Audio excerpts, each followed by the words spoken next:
All right, we're back. And with a bit of a name change, Shane. We were unplugged, but now we're plugged in. We've upgraded maybe a little bit. So I like it. Yeah, we're making progress. And we said from the beginning there's only this will be episode 3. So there's still some room there. We're still just kind of figuring this thing out, and change it again. I don't know. And I like it about, I kind of like that it's informal and, we're kind of just rolling with it. And even when it comes to, like, we have the Ask Adam segment with questions and stuff like that, but it's really just, I have a lot to say, and, so I have so much going on, obviously, in the middle of the season. So it's nice just to have an outlet and just talk. So, well, this SD card you gave me has 32 hours on it. So, no way. If you want to go, we can go. No way. We can go. Yeah. So, how's life, man? Where you been? It's good. We went on vacation to Seaside, Florida. It was really fun. It was nice to kind of take a little break after Supercross and everything. Yeah, you're a hard worker. You grind. Thank you. Yeah, and honestly, we have a really great team too at Converge. So like Keaton, Pork Chop, Kyle, that you know, John, Ethan, all those dudes, handle everything every day. So it's nice to be able to go on a vacation and know that everything's still gonna happen. So shout out to those guys. But yeah, vacation and then right back at it. Yeah, I never thought I would hire a social media company to run my stuff because I'm so picky about, kind of the content. I want it to be quality. I would rather not post if it's not quality stuff. So I never thought I would, but you guys have been. How's Kyle been doing it outdoors? Oh, dude, he's crushing it. You had him. In the middle of Supercross, he flew out to California and he filmed me. He did a little edit for the day, and yeah, the guy's on it. I like the vibe. Do you like him though? He keeps questioning it. I know that's what you said. I don't get it. I did notice this weekend, or this past weekend at High Point, I did notice he was a little bit unsure with me. I think sometimes I can be a bit. People can get thrown off by me because. Like intimidating? It's hard for me to think of myself that way, but I'm pretty intense at a race, especially in just particular moments. Like I kind of like when I turn it on, when I flip a switch, it's everybody get out of my way, kind of. And I don't like bothering you on race day. You kind of have to have that. You kind of have to have that. So sometimes maybe he caught a bad vibe. Like I've been told that I can be a bit scary. I think just some people are more serious, I don't know. Like Chase is serious too, but I don't know. He still keeps it light, but I just don't know the Cowie guys that much either. So I'm kind of like, it's a little more intimidating. It kind of changes every weekend. Like sometimes you need to be really pumped up and really get yourself going, and sometimes it needs to be more chill and so it's kind of week to week basis, but I definitely have some people are caught off guard, at the race, I think, because the perception of me is like this kind of, I don't know, and tell me if I'm wrong, but just kind of like kind, like a little bit like gentler, just I have that because I am open and, obviously try to treat others well.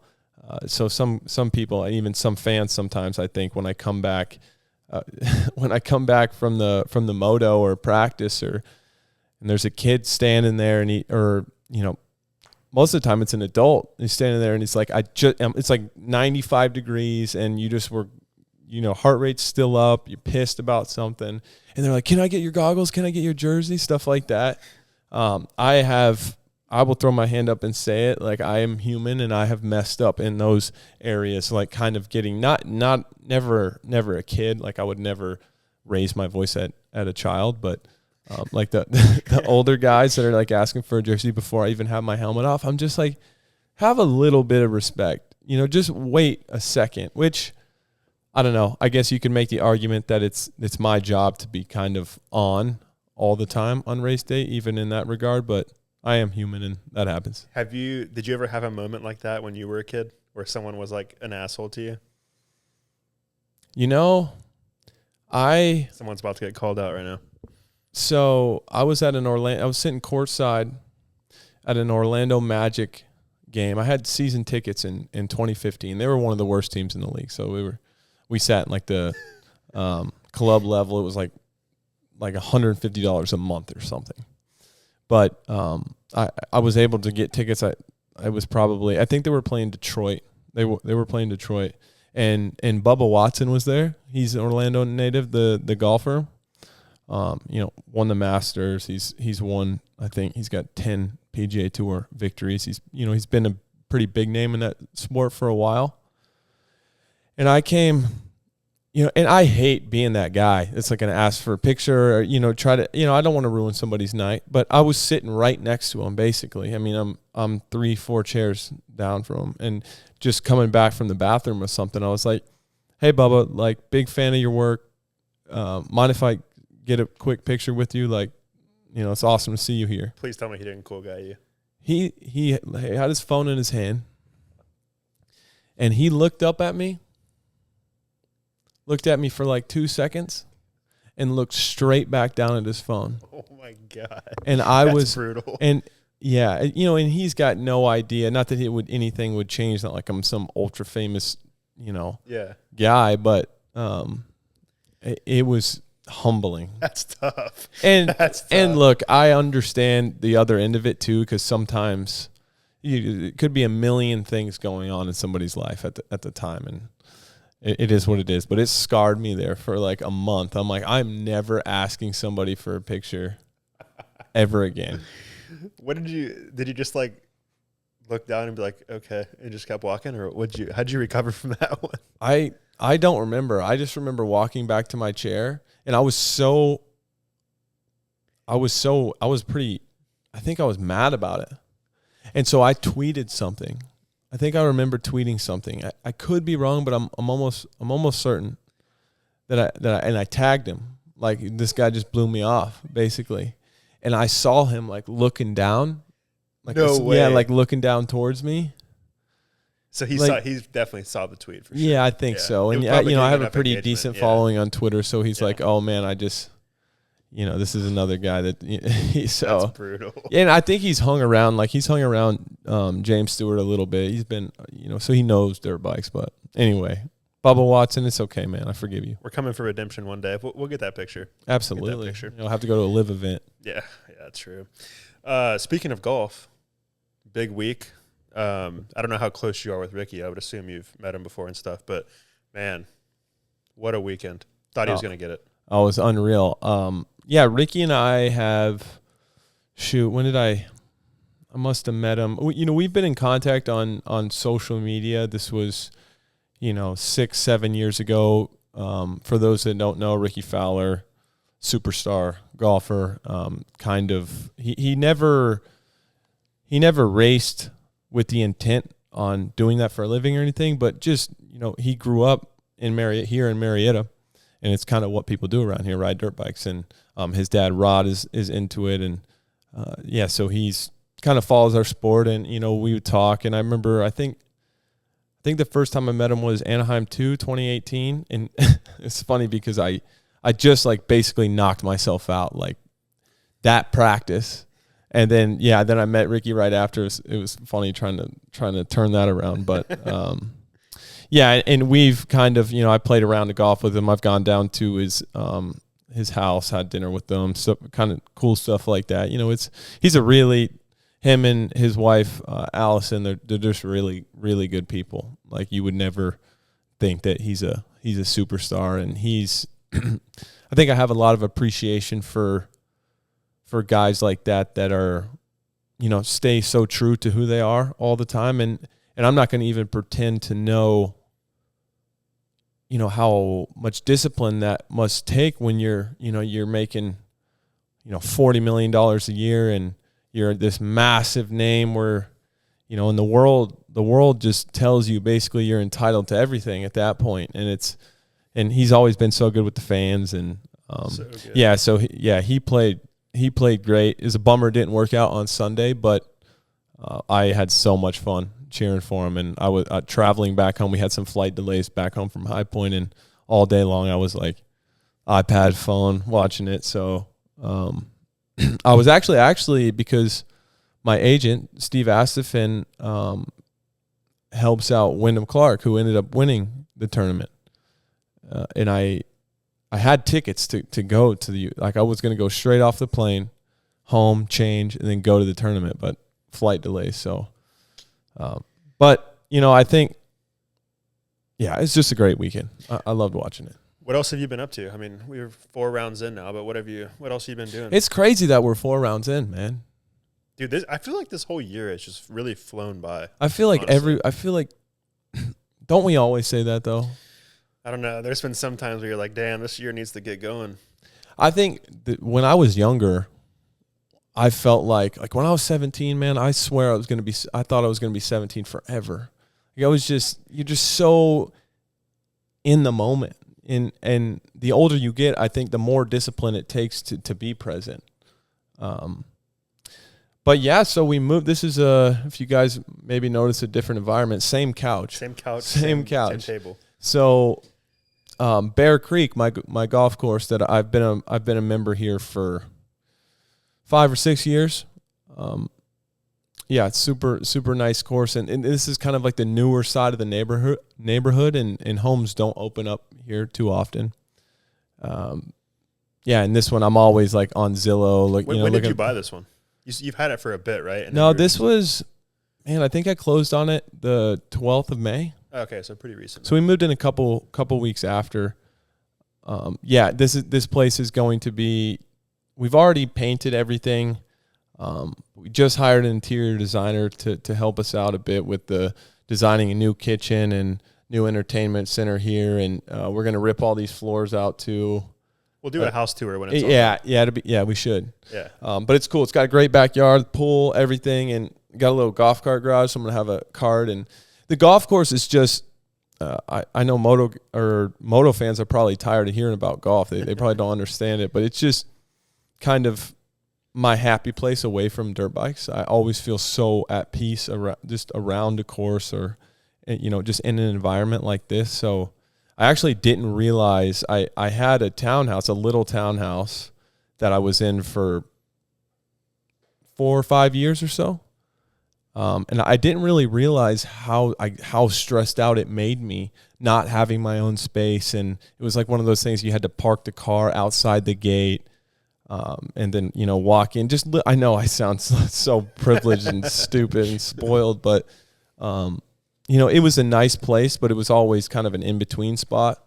And yeah, as soon as I got in here, man, I'm sleeping better and everything just seems to be a bit easier for me. So I'm really excited. It's a lot to do. I've always bought move-in ready and yeah, never really tried to make something really homey.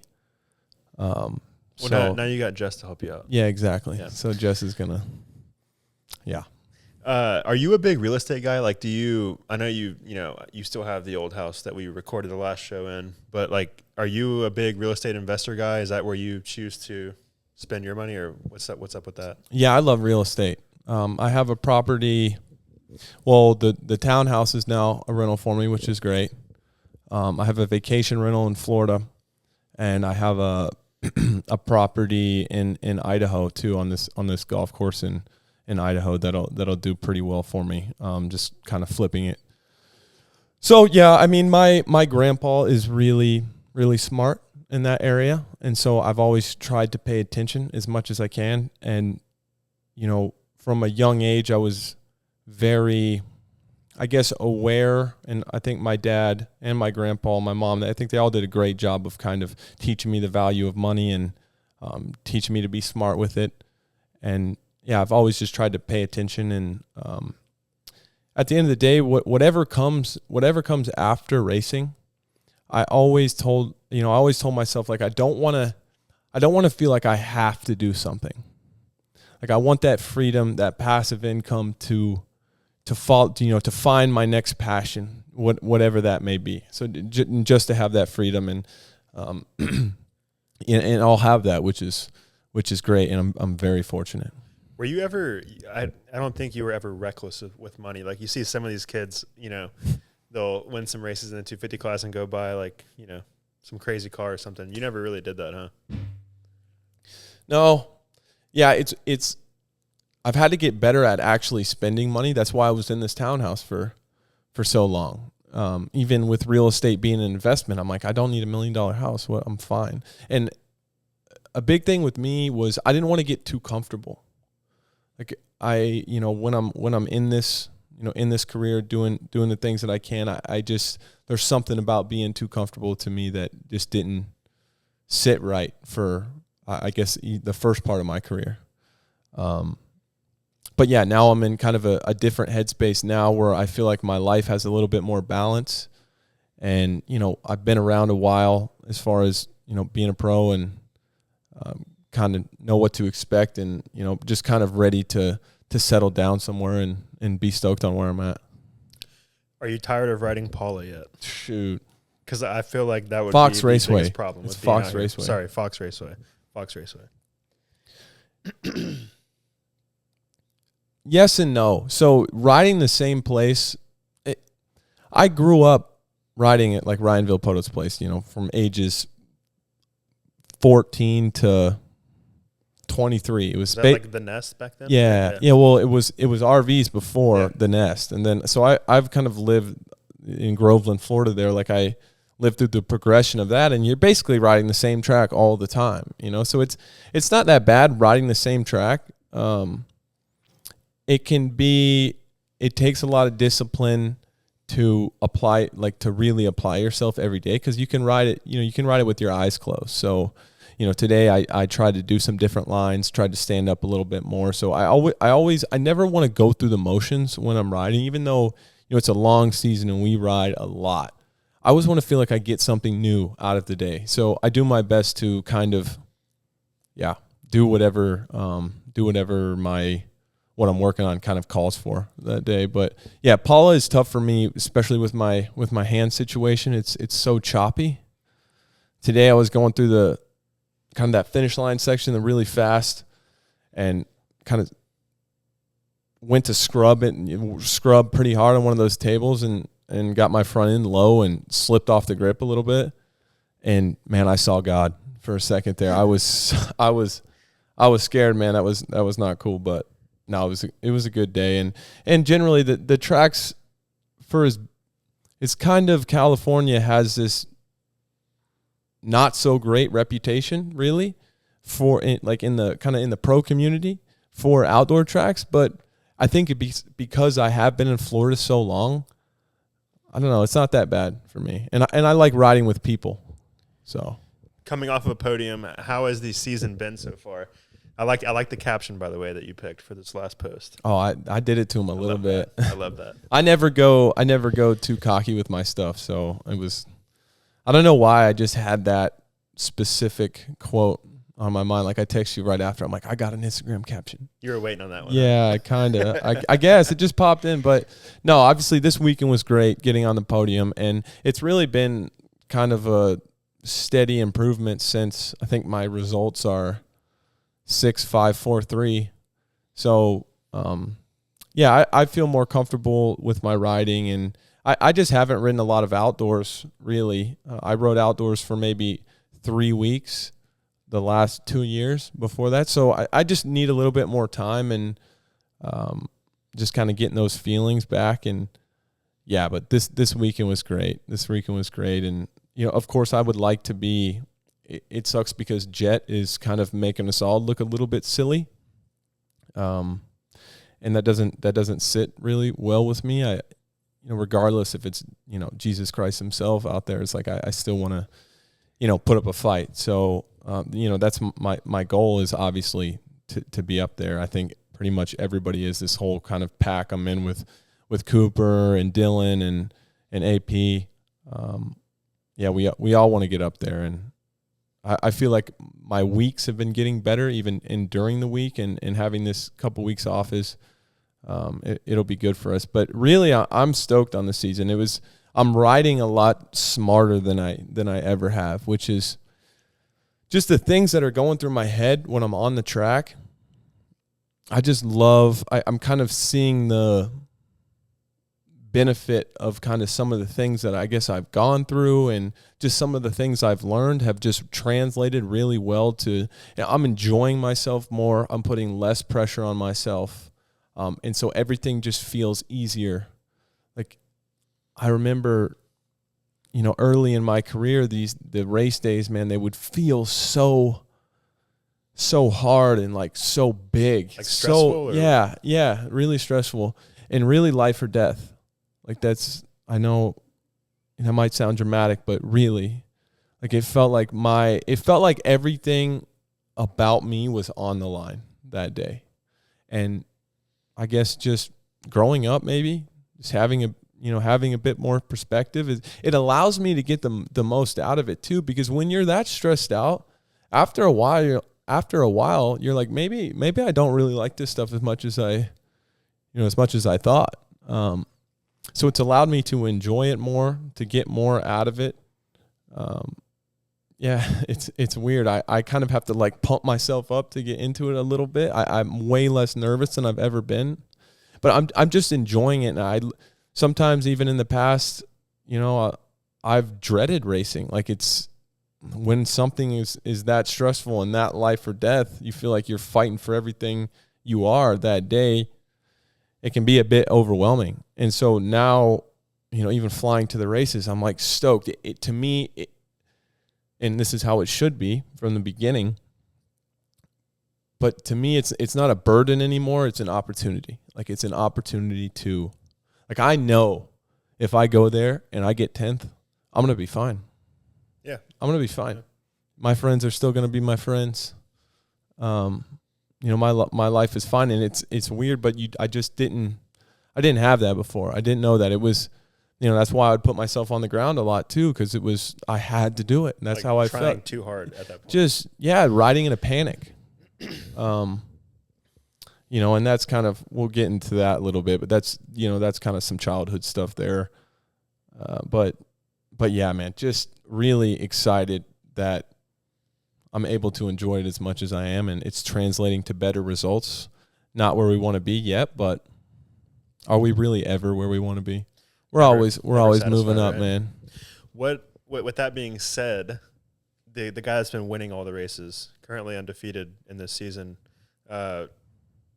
what is it with Jet? Like, how is he so good right off the bat? Like, did you feel this way when you went from 250 to 450?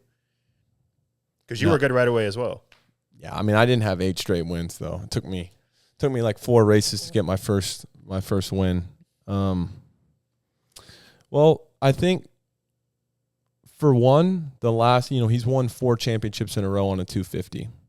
And so when everything and he earned that, he had to work for that, of course. So not what I'm trying to say here, but when things are snowballing in the right direction, like why would he, coming into the season, why would he think that he would lose? There's no chance he even had that in his mind. Like he's won and accomplished every goal he's had for himself so far, and he's riding all of that momentum, years of being healthy and being up there and winning and having the pressure of the championships and the 250 and stuff. And I think their dad, he's really involved. I don't know his name, but Dazzy. Okay. So I can tell he's done great with them in terms of they're very calm, and they don't make like panicked decisions when they're on the bike. Every once in a while you'll see a little, chink in the armor, I guess. But I mean, his first crash in 4 races was at High Point. And it really wasn't like massive. And it's difficult too when he's been getting the whole shot and leading for 30+2 the whole time and basically managing the race. It's really tough to not let your mind wander for a second and have something like that happen. So I just think, I think they have a great formula. I think mentally he's in a really good spot, and he's always, we've heard about him since he was 13 or 14 years old. Like, this Jet kid's gonna be good, and man, he's good. What about the 250 class? I was actually looking at the Racer X Vault at your results in the 250 class, and no one has started off the season winning like Hunter is. And I think you were the last person to do it. Yeah, I think I remember somebody tweeting me something. I think it was 4 wins in a row, right? James Stewart won, like, I think 4 in a row or maybe more than that to start the season in like 2004 in the 250 class or 125 class then. And then I won the first 4 in 2019 now. And yeah, Hunter. Pretty impressive. Yeah, it really is impressive. And I said it, I think, on the last podcast we have, but the kind of can't be overstated. And, you know, I don't know Hunter super well, and I'm not trying to, you know, get any brownie points here, like when we race each other or anything. Like, you can still take me out. But I think I'm just really impressed with, he just controls a race so much now, and he kind of has a habit of getting bad starts in the first motos and coming through, and just the way that he picks his passes. And even sometimes I notice, which I think maybe a lot of guys do this, but I do it sometimes, but he won't get too close to somebody, like going into a corner if he knows the pass isn't going to happen there. You know, like he's kind of staying out of the roost, just little stuff I noticed. He's just controlling the race, and you just have this sense every time the gate drops that he's just going to figure it out, like whatever happens. So I think, just his improvement this year is pretty incredible. He's been a really good outdoor rider for a long time now. You know, different story in Supercross. Obviously, it took him longer, but he's got a 50-point lead or something. It's massive. I don't know what it is exactly, but it's definitely massive. Yeah, and then but there's a lot of, I mean, Hayden Deegan, he's really impressed me this year. I said that on the last, and I just feel like I watched him ride as an amateur, and I honestly wasn't sure how well he was going to do. Like I was a little bit, obviously he has a lot of hype, people like him.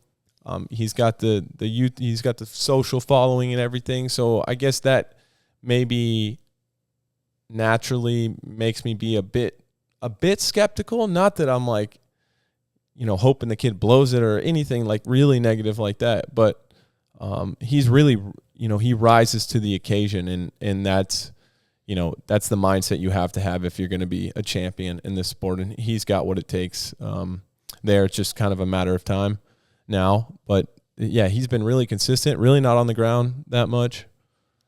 Sucks that Jay Coop got hurt. I think that was gonna be the only, you know, person that was kind of in the points, but it's not I think Deegan will still be good. It's not talked about enough how like efficient his riding style is too. Which is what it was surprising that he crashed like he did, because usually he's, you know, he kind of he's obviously a smaller dude, low center of gravity, and it's kind of the same thing I see with Jet and Hunter and him. They're all like very still with their upper body.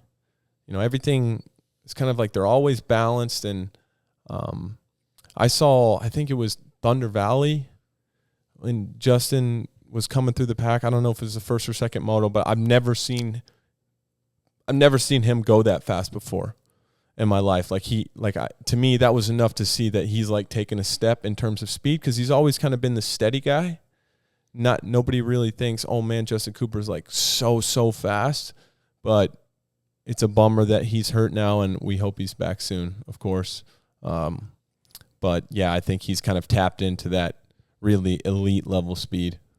How about the broadcast? I know you're a big fan of James. How has your guy been doing in the broadcast booth? Yeah, it's funny because I'm kind of passionate about commentating. Like, I really love listening to certain people. Like, man, I'll turn on the news and like listen to how they present. You know, I think it's a really difficult job, and the guys like Mike Tirico is one guy that I could listen to all day long. Joe Buck, Tony Romo, and when I watch these races back, I listen, like I pay attention to what they say and how they say it, and you know, see if they're, because sometimes it's easy to miss some things. But I feel like James has a really good. James has so much knowledge that you could never really explain it all. Like maybe he's looking at say he's looking at the monitor and he sees 20 things, but you know, he's just really, it's one or two things that he's like able to articulate, because he just has so much knowledge, and I think he does a good job of. I like that he isn't scared to fail up there. You know, he's himself, and that's cool. I think the first couple times I was able to get into the booth, I almost felt like I needed to be like Ralph or like someone else. Yeah, more professional, like a different tone of voice. And I feel like the best presenters find a way to be themselves in a clean, easy to listen to type of way. And I guess I really respect that James gets in there and he's not afraid to be himself. And like he was at Thunder Valley, he was talking about the fact, like when Masterpool was crushing it, he was talking about he's taking the factory card. Like I was, man, that was so funny. I was actually High Point this past weekend, first moto. I had stalled it earlier and I was kind of a ways back and trying to come through, and I was right behind Masterpool right in the last lap, like doing everything I can to get up to him. I did like one of my fastest times on the last lap. And I was thinking, like, James's voice was in the back of my head, like, factory card, like, got to keep that factory card. So, yeah. And I thought RC did great this weekend, too. And Weege, Jason Wygant, man, that guy, I always see him. I've never not seen that guy on the clock working. He grinds. First person there, last person. I hope that guy makes $1 million a year, because I'm pretty sure that's still cheap for him with the amount of work that he does, man. He's got a lot of knowledge in that brain. He does a great job. Yeah, he's really good at it. What do you think? What's your like my dream broadcast booth? Yeah. It would have to be Blair for sure in there. James. Honestly, I think like Blair, Ricky, and James would be a pretty lethal team for like that was Supercross. Tampa this year. Yeah, like I love the 3-person booths. I think they need to do that more. Yeah, because it's not so much on the one guy. And a lot of other sports do that too. Like NASCAR has 3 people in the booth and like 4 down at the track at all times. Like I think that's a great way to do it. I always watch old races with David Bailey commentating, man, and that guy, so good. They're good. Like they call him the professor. I see why. I didn't get it. Obviously, I've watched old races with him, but obviously not being able to watch him ride a whole lot. But wow, man, that guy's crazy smart. So shout out David Bailey. It's a tough job too. I mean, those guys, no matter who you are, get criticism pretty much for anything, any small mistake they make. And it's not like if we make a mistake, we can edit it, right? Like there's no editing live TV, so that definitely sucks. Yeah, when you screw up there, it's. Did you make any mistakes when you were on it? Any big ones? Not that I remember, but I'm so hard on myself, like with that kind of stuff, and even sometimes interviews, press conferences, stuff like that. So when I'm very critical of kind of, I guess, how I present. And then when I listen to it back, most of the time I'm like surprised in a good way. Like, wow, that came out a lot cleaner. Even sitting here right now, I'm like, how is this? Is this coming across how, are people getting what I want them to get out of this? I really enjoy, like, I feel like I'm a pretty fairly, nothing crazy, but I feel like I'm a fairly intelligent person with a lot of knowledge in the sport, of course, because I've been around a while, and I really enjoy kind of the task of articulating that information to the masses to where they can receive it. And I think when you receive more inside information and kind of just like you take like F1 Drive to Survive, something like that, it. When you have that like kind of intimate knowledge, that's kind of turned into a reality show now. But when you have that intimate knowledge, it just makes you more engaged with the sport. And I think we could use a little bit more of that in dirt bikes. I think the culture is very, like, I remember, I mean, growing up in the sport, like with social media specifically. I've always been just myself. Like I just want to be me. Like, and I found myself like when I was younger, always comparing myself to other people in terms of, you know, like I would post some goofy stuff on social and even like starting the vlog thing and doing that. All these things that were just organically happening and organically me. I'm starting to think like, man, is this what like a champion would do, or is this what you know, I really judge myself harshly, like, oh man, do I post too much on social media, or even the things that I talk about, you know, like God forbid I get a little deep and talk, you know, like I have been this year, like very open with struggles and successes and just everything that, you know, a lot of the things, not everything, but a lot of the things that kind of go on and go through my head. But yeah, I think that, man, the key, and we always say like riders need to be more open or this or that.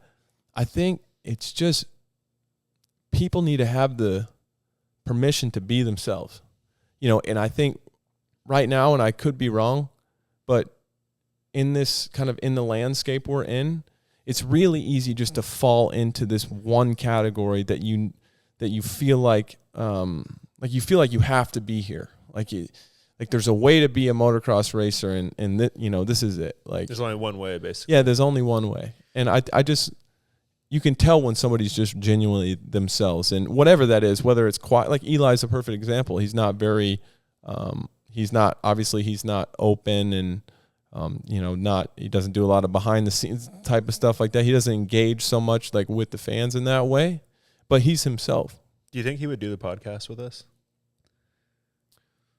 That'd be kind of sick. I would go to Colorado to do that with him. Heck yeah. That'd be cool. I'd ride my bicycle there. Maybe he'll listen to this. Maybe. I don't think so, man. Highly unlikely. I don't think so. But yeah, I don't know. What have you seen so far in terms of like, how do you feel I've done in, like, if you zoom out and look at my whole year, you know, from Anaheim 1 until now, what would you, and don't be easy on me, what would you summarize? I think it's been good, but I don't think you're obviously reaching your full potential, but I don't think that's the goal right now. I think the goal is to get through the year and prove to yourself that you can be there all year. And I think that's more important than any result, to be honest. I mean, you know, I'm sure the team and everybody else wants you to be on the podium consistently, but I think for you personally, getting through the season entirely means way more than, I mean, a win would be great, obviously. Of course. But I think getting through it means a lot more to you than you know, risking it and missing races. Yeah, I think, like, even they were very vocal on the broadcast in Supercross about kind of where I was at, and, you know, building year. We hear that a lot, building year. And that's not to say that I'm not out there trying my best. You know, I think sometimes that can maybe get confused a little bit, like I'm just kind of going through the motions, or, you know, whatever. It just takes time. You know, I took a year and a half off. It takes time to get back. And, you know, I don't need a free pass from anybody. Like, you know, in terms of, you know, I've had a lot of building years because I've had a lot of injuries that I've had to come back from. And I don't need a free pass. Like, if you want to judge me for going 6'5", and you know, you think that sucks, I'm fine with it, man. Like, I always say this, and sometimes, like, somebody will comment on my Instagram and be like, I get a lot of messages, people just telling me, like, I don't know if like, there's something about me that just really irks, but these people that are the haters, for me, it's like, it's very personal to them. Like, it's pretty hateful stuff. And, like, people will tell me, I don't always check my messages, but I get a fair amount where people are just telling me to, like, quit, retire, you suck, you know, all this kind of stuff. And for a second, the human part of me is like, man, you just wish you could explain yourself to everyone, because, you know, if they really understood everything that you've done, they would not see you as a failure. You kind of have that, you know, but at the end of the day, like, I am an entertainer, straight up. And sports are an outlet for people, you know, a distraction. in just culture in general is, we criticize athletes. They have a product, and our product is ourselves. So that in I think the consumer views it more as like we're kind of like robotic. Like it doesn't seem, it's so far from them that they kind of take the human out of it when they're talking. So basically what I'm trying to say is I really don't take the stuff personally. That's why I always tell journalists and things like that, man. Like if you got something to say, if you saw something out there, something I was doing, because the sport is small, and a lot of these guys don't want to say bad things about, and I'm not saying that people need to get trashed. I think a lot of this hot take journalism that's going on with like ESPN and stuff, I think it's a little bit ridiculous, honestly. But I think we could do with a bit more just honesty. Like I'm okay with being criticized. And I think you've had criticism your whole life, I'm sure, but it's just like Deegan right now. Like Deegan essentially was you coming out of Loretta's, right? You're the guy that is just winning everything, dominant, maybe not the same kind of vibe, not really like cocky and stuff, but that was the same thing that you went through. Like when you turned pro, I'm sure you had people saying, "Oh, you suck. You're just a little kid. Like you're not shit." And you're going to have that your whole career. Yeah. And I've always been in going back to feeling like it's been a battle to like be myself, always be myself. And when I say that, there's certain things about me, like I would say that like I'm a very passionate person, and that can work with me or it can work against me. And I feel like I have kind of modified that most of the time to get the best out of myself now. So like I've made that change to be the best I can on a dirt bike. It's not like I am who I am. This is it. Like I work on a lot of, but there are some things at the end of the day that are not changing. Like there's things that are the core of who I am. That's not going to be like I'm an open guy, man. I'm an open book, and like that's not something that I want to change. It's like, yeah, not all athletes are like that, but I am, and I'm good with it. Yeah, I think that's why people like you, man. Like whether you're winning or not winning, people like me. I think they like you because of the way that you portray yourself, because it's just you. Yeah, and I think even going back to Hayden, it takes a special type of, because I was just starting with the social media, kind of when I was my last couple of years of amateur going into pro, and so I didn't have that. I didn't have like the vlogs and obviously he comes when Brian's very successful in what he did, and the family is kind of, it's a big name. It's got, Meta Militia, all that kind of stuff. So he's had that since he was 5-6 years old, and I think it takes a special type of person, and Brian's done a great job, obviously, with this, but it takes a special type of person to be able to handle that. It's a lot of people, when you put yourself out there as much as he has, a lot of people would love to see you fail, would love it, would love nothing more than to be like, yep, you know what, this kid's all hype. It's weird, but some people live for that, man. Like it gives them life. Yeah, and yeah, it really is weird. But he does a great job of, you can tell he's just kind of above it all and just does him. And for him to rise to the occasion like he did this year with all that, with all the people being like, oh, it's all hype, that's got to feel pretty good for him. All right. Let's roll into some of these questions on Twitter. Michael Lindsay from Vital MX asked, if there was a riders union or association and you were a part of it, what would be the first piece of business or action you'd propose? Revenue sharing. As far as like TV or? Yeah. I mean, ticket sales or just TV? Like, what do you feel is fair? I don't know what's fair because I don't know, the books aren't open. I'm not sure.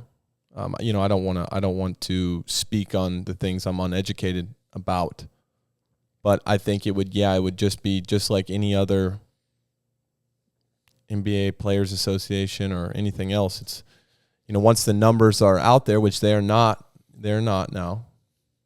We don't know once they're out there, and then we can see the numbers and then decide what is fair. And I think that's the first order of business. Yeah, but does the revenue sharing go to the teams, the riders? Because I know in other forms of motor racing like F1, NASCAR, etc., the money goes to the teams, and then the teams do, I would assume, just fund their racing program with it. But how do you does that eventually make its way down to the riders? Do the privateers get money from that? Like how do you see that working in a perfect world?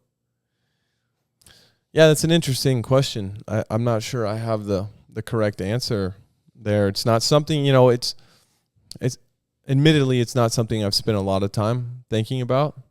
Being a rider, I'd love to see it, go back into the riders, man. I think you make a decision, a lot of these guys, 90% of the guys that you see racing on Saturdays, you make this decision to, and it's our decision, we know what we're getting ourselves into. But for one, dirt bikes are obviously not integrated into the school system. So you are making a very all-in choice from a pretty young, especially now. You have, I think, like Justin Bogle was the last guy I can remember that kind of the factory level kind of top tier guy that graduated high school, went to high school. I'm sure there's been more, but these days, you have 6-year-olds on. I ride 4 days a week in California, and those 50 and 60 kids are out there every day I'm out there. So basically what I'm saying is it 90% of the people that are going to go all in and going to be homeschooled and going to, buy an RV and travel all across the country, dad's going to put a second mortgage on the house. They're going to, if you're lucky and you're really, really good, you may be making $150,000 for 3 years, and then it's real world time. It's really difficult. All the money is at the top in the sport, and I'm so grateful that I've been able to, to get there and to reap the rewards of it. So when I talk about this kind of stuff, I really hope that it doesn't come across like I'm not grateful for my income or not grateful for the platform that I've been given, because there's nobody that's more. I wouldn't say, I don't want to compare myself, but I'm just genuinely grateful to be in this position. I think people get that for the most part, but if there was just a little bit more money to go around amongst the riders, I think it would be a little bit easier to get people into the sport. And just maybe this new SMX thing, maybe that and that's a great start. I think it's for the 450 class, it's 25,000 for 20th, and it's like a 150,000 for 6th, 7th. Yeah, so in the 450 class, $1 million to win, obviously 500, 250, 200, 150, 135, and like you said, last place gets $25K. Yeah, so everything evolves and at its own pace. Motorsports are not like stick and ball sports. Never have been, never will be. So I don't know all the proper courses of action, but in regards to that question, I think, we got to get the books open. We got to see what we're making with TV and all that, and get some smarter people in the room than me to figure out where it all goes. All right, next question is from Ginge. You've dealt with so much adversity with injuries for so long, yet it sounds like you are more upbeat than ever before. What led you to this mindset, and how have you continued to develop this? Well, first off, let me just say that I could sit here and probably talk for 4 hours on this question. That's a great question. And it's cool that people are interested, and that you can tell with questions like that somebody's really been paying attention, and it's cool that I have a lot of fans like that I really appreciate.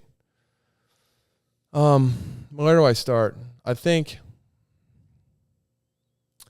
I've always loved racing, And I've always been very driven, determined to get, to goal oriented. But, I guess my amateur racing it just wasn't what people think it was. Really. Like as far as what? A lot of ways, but it was very stressful for me. I think obviously I was fast, I was winning. I had a lot of great stuff. Like I'm not discounting that. And I for sure had good times and cool memories and stuff like that. It's not like it's all it's all shit. I'm not on any boohoo shit here.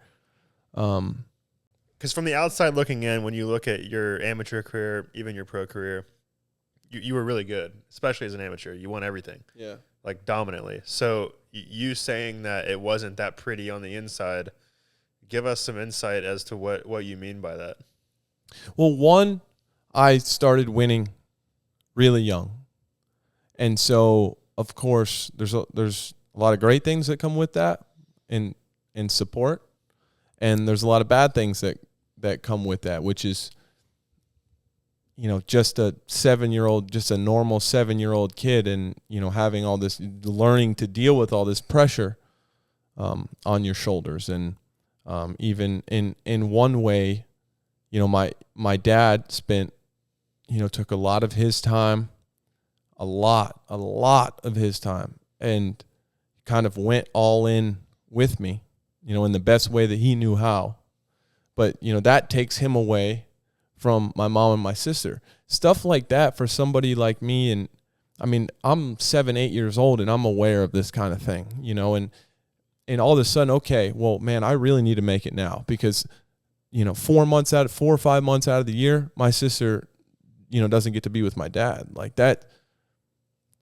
I love my family like that kind of stuff is, that hits hard.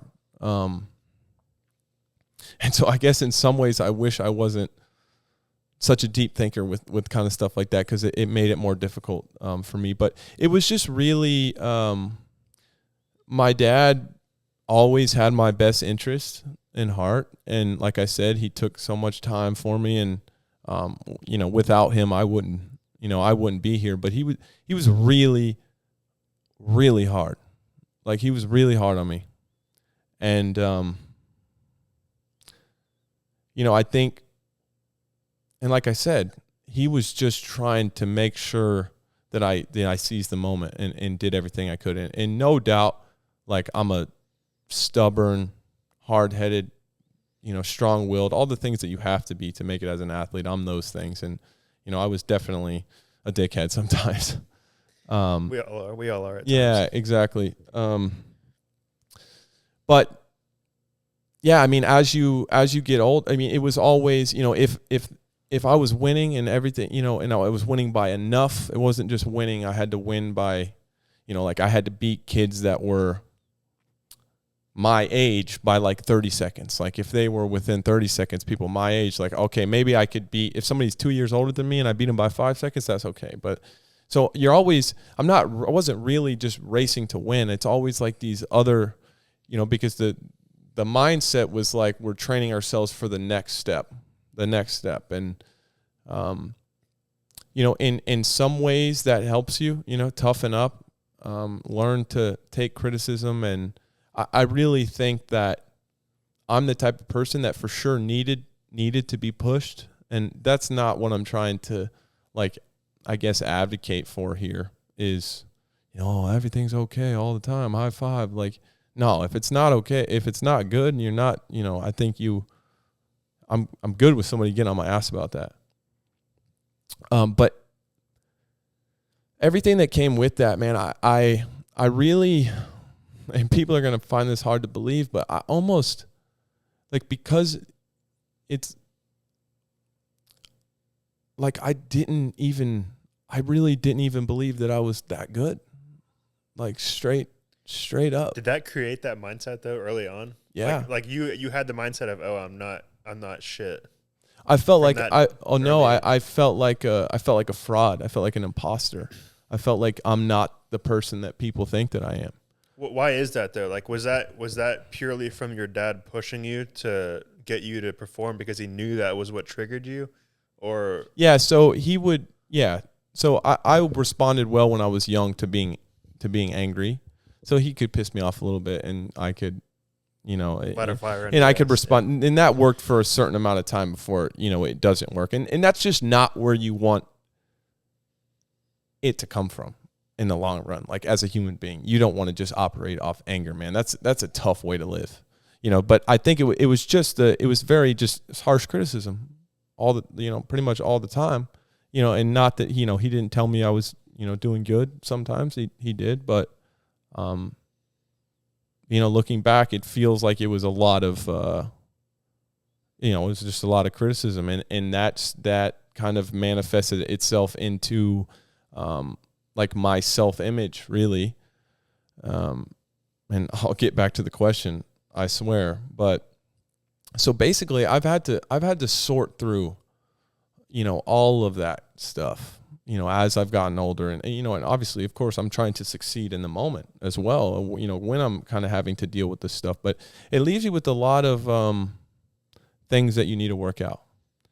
And when you're going to the races every weekend and you feel like an imposter, like even when I won my first Supercross race in Dallas, I'm like, every lap I'm leading, I'm like surprising myself, like, holy crap, I'm still here. So I felt like a lot of my early success in the pros was I was overcoming my own self to do it. Like, I didn't really, once I kind of got the ball rolling in Supercross that first year, I think I did obviously have some belief, but generally the self-confidence was low for a long time. And so I had to look inward and change that, because when you feel like, and also what the criticism did was, it made me feel like my worth was on a dirt bike when it was how I did on a dirt bike. So it's not like, man, I really want to succeed.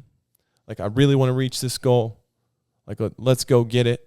It's like, man, you're scared to death to not accomplish the goal, because you don't know how you're going to live with yourself if you don't. And that's a really shitty place to be. You don't.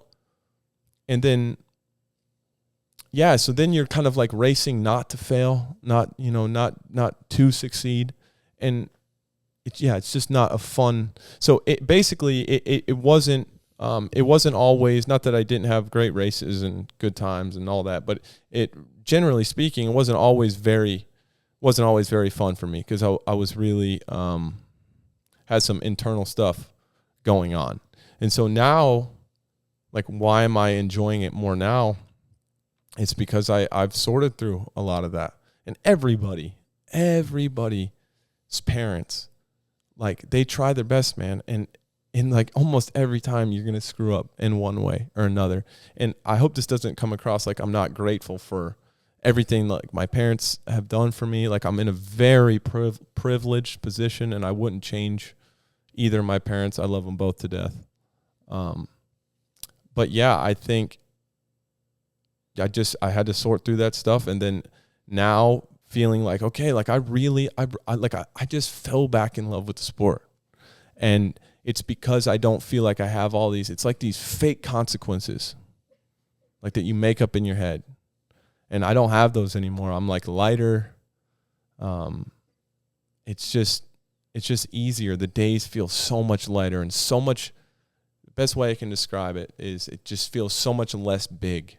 And it's not because it doesn't mean a lot to me, because it does. It's just in perspective and balanced. And, I race to succeed. I race to get my goals. And, and I'm pissed off when I don't reach those too. But it's been a run to get to this place, man. I can sit here and talk about it for a really, really long time. I've already talked about it a lot, but it's required an unbelievable amount of work. Do you see some of these kids coming up now with their parents? Like, do you kind of look at that and be like, oh man, like don't let this get too deep and out of control? Because you've been through that. Like, you've been through the highs and lows with your dad. And like, do you ever give anybody advice? Like, I know most people that you hang out with don't really have their parents around so much, like Right. Joe and Cameron. Yep. I don't think their dad is really around much. But do you look at those kids and think that? Well, I think it's natural. Like my dad was really hard on me, so it's natural to be like you would think when I have my kids, my natural would be like, oh, all the time, like you're doing great, and I'm too aware for that. Like I don't want to just revert to don't push your kid or don't do that, because I I don't think that's right either. It's just a balance, and it's communication. It's communication, and make sure they're doing it for the right reasons. And really, just at the end of the day, I feel like a kid with a dad or a mom that's a coach, you just need to feel like you're on the same team, like really. And you didn't have that feeling with Alan much.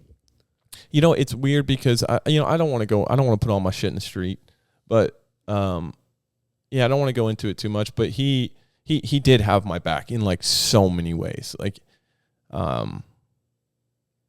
but I think sometimes just the criticism for my personality and just everything, it was just a bit much for me, and that made me feel isolated. That is not saying that he didn't have my back in so many ways that he deserves credit for. What do we got going on the next couple weeks?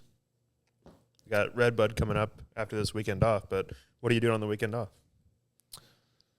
Yeah, so I'm actually getting ready to go to, obviously, Michigan for Redbud, but Nick Way, Michigan Mafia, Michigan native, he has a piece of property with a track there, and my girlfriend and I are going to go, and I'm not sure yet if we're a typical guy move. I'm 2 weeks away from going to stay. We're going to go stay in Michigan for 3 weeks, and I'm 2 weeks away, and I haven't booked an Airbnb or anything. You're staying in the Nick Way motorhome. Yeah, for real. I might be sleeping in a tent. But yeah, we're going to find someplace cool to stay. And I'm always a fan of different environments, just somewhere new.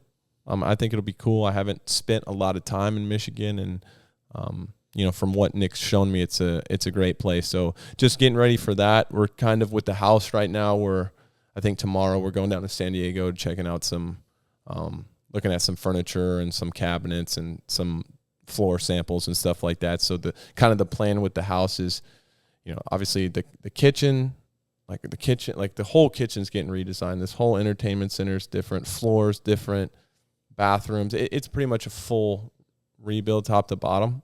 So we've been getting estimates, and we got an interior designer and all that. So I'm kind of just making making the plans, getting the estimates, everything, and then when I get back, like in August, we'll start kind of executing some of those things. But it's really exciting. I'm really, feel really lucky to have a place like this. So excited about that. And then with these are these are outdoors. The first 4 races are always like a bit of a warm up, because West Coast tracks, it's not, it's like you don't have sand in your eyeballs, and you're not like just down and dirty like you are at some of these next few races, Redbud, Southwick, Millville, stuff like that. So you got to be like the weekend off. I'll probably go. I'm actually having some friends over. We're gonna have a barbecue here and play some golf on Sunday. But really just need to kind of rest up and get ready for this. Kind of this big push right here in the middle of outdoor. So we have some good momentum, and going to try to keep capitalizing on that. What are you doing? I hate that. I feel like I talk. I know it's like I'm the athlete, but I feel like I want to hear more from you. You do a great job of steering me in the right direction. Thank you. Yeah, next week we have Monster Jam World Finals, which is another brand that we work with Feld. Obviously very different than Supercross, but that'll take up all of next week, and then when you're at Redbud, we'll be there, and then probably go to Southwick and keep cruising along.